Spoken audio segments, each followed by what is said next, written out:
Hey guys, let's stay still. I'm back in my hometown in St. Louis, Missouri, and just being back home really brought like a wave of nostalgia. I was thinking about how I really went through a whole identity crisis growing up, which is kind of crazy, but I don't know if someone relates to this. Elementary school was like the first time someone told me like, oh, you act like an Oreo. And I remember being so confused, like, oh, what does that mean? What are you talking about? And they're like, oh, like you're black on the outside, but on the inside, I act and I talk like a white girl. And I remember when someone gave me that description and I was just in shock because I was like, what are we talking about right now? I was kind of confused because I was like, at home, I'm an African girl. At school, I'm a black girl. But then apparently being perceived, I'm a black girl that acts white. So I was kind of just very confused growing up. I remember not letting that get to me. And as I grew older, I kind of just like allowed myself to just freely be myself. I went to a very diverse school and everyone was really chill with everyone. So a lot of people were just kind of like listening to the same music. And I know I like used to listen to like a bunch of pop music and stuff like that. A lot of people knew rap and I didn't. And I remember like when Musical.ly first came out and I was like in 9th grade and like all the trending songs were like rap songs.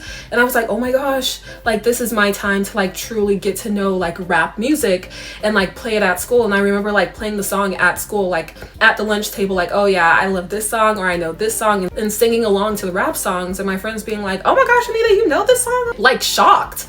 And I'm just like, why are you guys shocked? But also I knew why they were shocked, which is why I kind of like downloaded the songs that I heard off of Musical.ly, so I could kind of show like, hey, like I'm not this Oreo, I'm not this, you know, black girl that acts white. Like I can like indulge in black culture and be a black girl. I think it's so crazy because all my life I had to fight.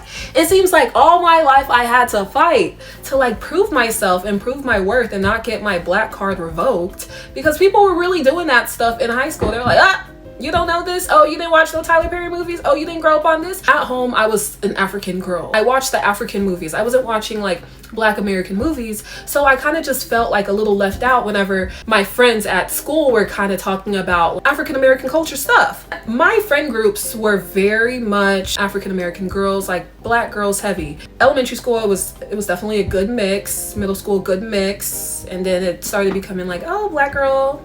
And then high school, oh, black girl, but then also a good mix. Like, you know, I knew my classmates. I was definitely very heavy on my knowledge when it came to like African American culture because that's who I was surrounded by every day, and those are my friends till today. I remember going to college. No, in high school, a lot of people were like, oh, like Anita's gonna marry a white man. Anita's gonna marry a white man. And I'm just like, why are you guys, where is this coming from? I've never told you guys my type, not once, you know what I mean? And I kind of in my head like, oh, are they seeing something that I'm not seeing? Am I going to marry a white man, you know? And I remember when I was starting to get into the dating scene, you know, I didn't have a type, but then I was like, everyone said I was gonna marry a white man, like let me give white guys a chance, you know, let me talk to some white guys or something like that. And it just didn't work. It didn't work out for me. Like it's not my type, you know? So I'm just like, I allowed a lot of people to perceive me in a different light and to judge who I am without them really knowing who I am, and taking their judgment and putting it on myself and being like, oh yeah, because they said I'm this way, I am this way. What in the world? I think it was like my junior year of college, I was talking to this one guy, and then he was like, randomly too, like out of nowhere, he was like, you date white guys?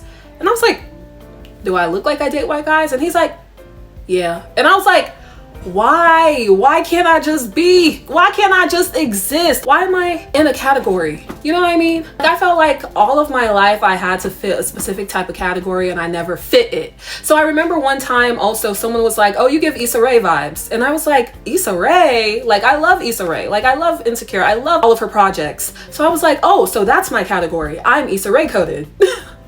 And I'm not mad at it because I love being the awkward black girl because that's truly who I am. And I felt like all of my life I've been trying to figure out who I am, when in reality, it doesn't matter. I can just exist and be a person. It's other people's problems that they're projecting a certain type of stereotype onto me, which is not true. Growing up, always having a specific stereotype projected onto you really confuses you on trying to figure out who you are as a person.